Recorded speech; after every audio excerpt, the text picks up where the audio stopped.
politics. Of course, a lot of intrigues coming out in this political season. Let's take a look at page 6 of the Standard newspaper. The headline there is hits and misses in Odinga's political gambles. A man whose decisions have definitely shaped Kenya's democracy since the 1980s, and he is one to remember in Kenya's political history, really. But let's take a look at some of these, the hits and misses of Raila Odinga's political gambles, with many talking about this new resistance movement and whether it is a hit or a miss for his political career. Yes, and some of the things that highlighted here, for instance, Raila Odinga's admission, apparently, of being involved in the failed August 1st, 1982 coup, which, of course, many viewed as a very, very negative way of having come in. But Raila is definitely one of those who has been a newsmaker. In fact, they say if you want your newspaper to sell, he's got to be on the headlines. Oh, yes, certainly so. When you look at this checkered history of Honorable Raila Odinga,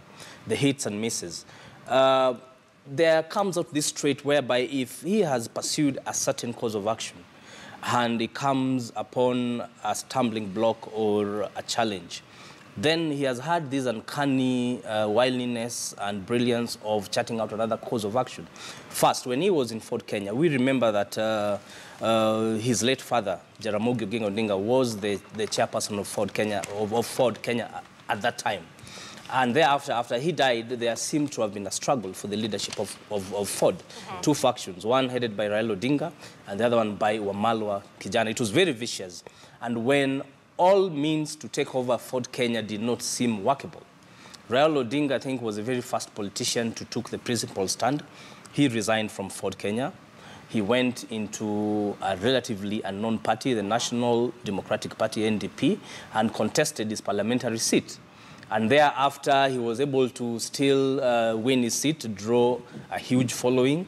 And even after that, after the 1997 elections, you saw that the opposition leader at that time, Mwai Kibaki, challenged those results.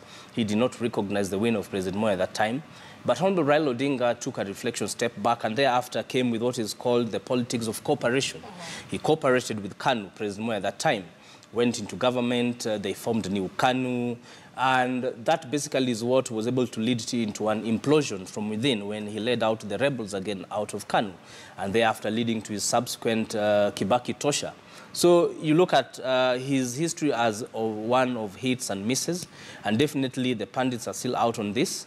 If him forming this organization again, the People's Assembly, the resistance, where just it will bring political dividends for his cause. Absolutely. So get yourself a copy of the Standard and see the hits and misses of Odinga's political gambles and whether they have paid off and, well, basically his journey. But let's also move